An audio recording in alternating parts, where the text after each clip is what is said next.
Greetings all, it's Blue Knight, and welcome back to Starfox Adventures! Previously, we progressed even further into Dark Eye's mines by helping out a SnowHorn, and in return he helped us out to collect some bridge cogs. Today, we're going to use these cogs to progress even further into Dark Eye's mines, as we still have quite a ways to go in this place before we're actually done with it. So we're going to mount these cogs into this little assembly line. And then, of course, flip the switch. I want to say we're probably a little over the halfway point in this place right now. I don't exactly know for sure how far into Dark Eye's Mines we are at the moment, but I always like to think that this particular juncture is the halfway mark for this entire place. But like I said, there's still a bit of a ways for us to go to, so we're gonna get rid of that as soon as possible. Well, first I need Tricky over here, and I gotta feed him since he's out of grub tub, so he can dig into that little wall, and we can get even further into this place. Alright, so he's done that, so now we can dig our way through. And we'll find out what's on the other side of the wall. Oh yeah, this place. Okay, I remember this place. Well, there's some grub tub here first. We'll get those to replenish our count. It might be just enough to fill it up back to maximum. There's number 4. Get over here. Thank you. Yep, just one shy, but that doesn't really matter to me. So here's a little tab on the wall to give you a little hint. Beyond the leap of faith lies an ancient prize. To do that, we have to hit that switch. Well, we'll assign this first, and then use our fire blaster. And there we go. We've got a limited time to light up all of these furnaces of sorts. But you should be able to get all this lit up if you're fast enough. So the second that timer comes up on screen, I suggest you get that prepared right away. If the selecting is throwing you off a little bit when it comes to using the menu with the C-stick, then you can assign Tricky's flame command as well as his other commands to the Y button for instant access. But we have plenty of time to spare. We already got at least 22 seconds remaining before Tricky was able to fully lit up that torch. And this might look a little intimidating, but there's actually a little path. Convenience or just pure luck, I'll leave that up to you, but either way, it prevented us from falling into this little black hole. So either way, we're gonna progress through with that danger out of the way. I think we have to use Tricky again to light this up. Coincidentally, all that stuff we did in the last room did leave him famished, so gotta feed him again. Don't eat my face, Tricky. Jeez, first my neck, now my face. What is wrong with you? Dude, there's a thing called personal space. I suggest you learn it sometime. I know you're still young and all, but if you're gonna be a future king of the Earthwalkers, you really gotta learn that, Tricky. Come on. So by getting that melted, we acquired the dinosaur horn. If you find a horn pad with on the ground, you can use this horn to call for help.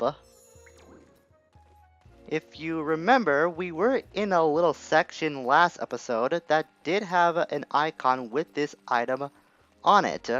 This is the item we'll need to use to get even further into that little section. As soon as I can actually remember where it is first. It has been a while since the last session I had with recording this game, so my memory might be a little hazy. But I think I should find my way around if I just do a little searching around. I think I know where to go. We have to go through this wall that we opened up last episode. Aha, I was right. We have to get through here. So we were in this misty part last time, and we couldn't go into that misty area because it will turn us back. But now with the dinosaur horn in our possession, as soon as I could get to this little thing. Well, actually I got less than 15. I thought I had more than that actually, or just that amount.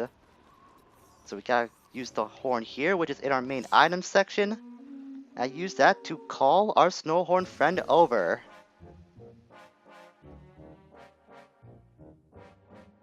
And slowly but surely, he did hear the call. And now we can use our big furry friend to cause some more destruction in this next part.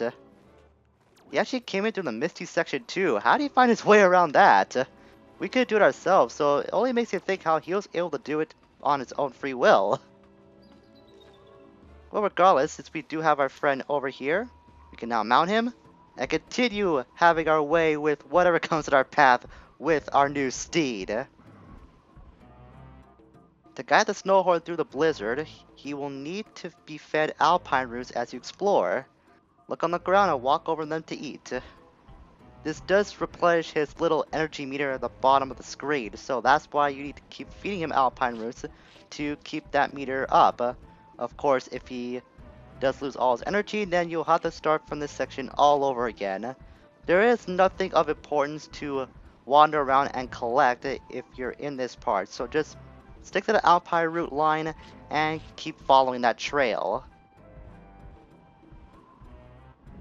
I guess this might prove why he was able to get through this part. He probably saw some alpine routes in his wake and was able to get through the mist on his own. That's probably the only explanation how this little SnowHorn, or this big SnowHorn rather, traversed through this landscape on its own when we were calling him over. I guess that's the key to all the SnowHorn success. Just give them alpine roots, and that's pretty much their spinach. They can do whatever they can once they're fed a little dose of their favorite snack.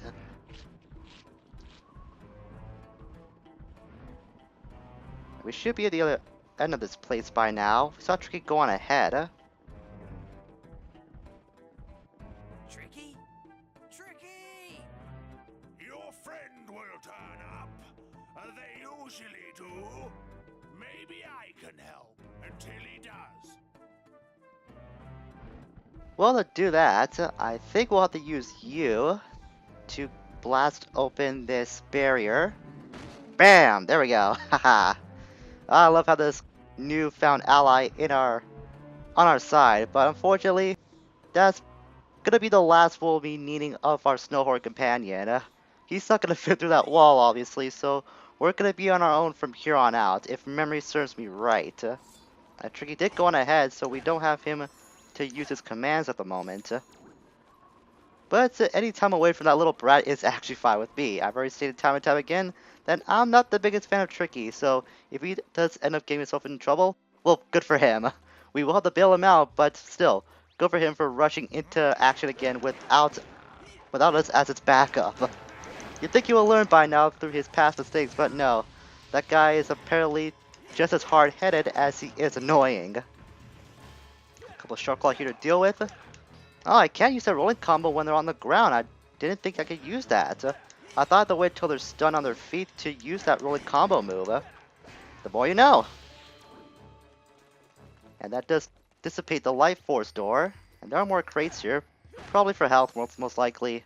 Yeah, I'm pretty sure it's just more health stuff here. That's what these crates usually have in their possession, more often than not. And we found another Sharp Claw Racer here.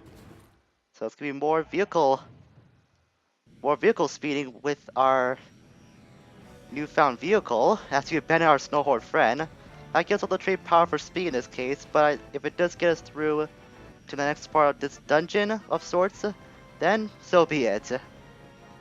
There is nothing that's chasing us or the race to beat though, so we're completely safe here. Just keeps using this racer. And no time flat, we should be able to get to the next part. There is some fuel cells, some crystal gems that we can collect to get any magic that we did lose on the way over here, but it's not much from what I remember.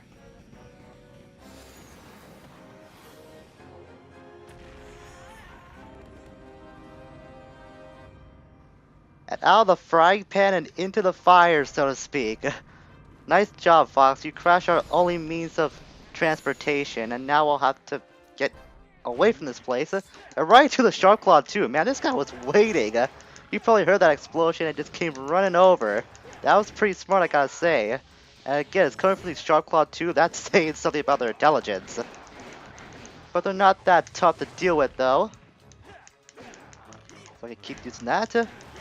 And this guy should be vanquished after that last string. And this contains more scarabs that I don't really need right now. But it doesn't help to replenish our scarab bag back to full. And this is the part of Dark Eye's Mines that I do remember the most. This fiery station. And this is kind of a big place too, I gotta say. So it's gonna take a while for me to get my bearings around here to find out where we can start in this new area. And there are some grubs up here that we can use, even though we're separated from Tricky at the moment. It's still nice to get those and replenish that count too. You can see there's a poor SnowHorn over here that's maneuvering around this wheel. So of course we do know we're in the right place when it comes to taking it to the Sharp Claw once again. There's a life force door here, okay. So what's wise for me to go after all the Sharp Claw, not just for like greedy purposes. There's a scarab there, and this should lead me to a particular item. No, I need Tricky for this. That's what I figured. We need to get Tricky around here some point. Can I go through here? I want to check through this place one more time in case I miss anything. I know I saw a rocket boost pad around here somewhere. Not over there. But I know I saw one. That's a scarab. Is that where it is? Yep, that's where it is. So I'll use the rocket boost. Climb up here. And that takes us to another crate, but there's a crawl space as well. Wait, does this take us back to the trail we were just on? I think so. There's a boulder here, so I'll have to worry about that too. There's also a small gap we can fall down. We'll go through here, and then I think we'll call it an episode once we do get to the other side of this little trail. Oh yeah, these walls are actually pretty hot, I think. Yeah, so don't go close to the walls too much, otherwise you'll take damage, since they are very, very hot. There's also a cannonball we gotta worry about as well. There's also that thing. I'll just roll through it. Oh, I can't. It's actually blocked by a force field. So where do I go? Oh, right. There's a switch over there too. I'm not the best when it comes to remembering this place, admittedly so. This isn't actually one of my favorite dungeons, if I have to be honest. It's just really, not really long, but a little bit long, but there's nothing that's interesting about it. It's just there for me. And for a first dungeon too, that's not a good bar to set for that department. We did find a prison cell key though, so not all was lost coming through here. And this should be the end of our time at this place. We actually gotta go over this hump for some reason. So we'll have to backtrack and fall down that little hole that we saw at the beginning of this place. Wait, can I not go down? I can't go down here. Great, I had to use the crawl space then. Alright, whatever. We got the prison key, and that's all that really matters. And that's what we're gonna call it for today. We did get a little farther into this place, and I'm thinking about another episode or two, we might be finished with Dark Eye's Mines. Don't take my word for it, because I remember this place being exceptionally long for the way of progress. But if I feel my way around enough, we should get through this last part of the mines. So next time I'm going to do just that. And of course find Tricky. I guess that's kind of important too. Until we meet again, farewell for now.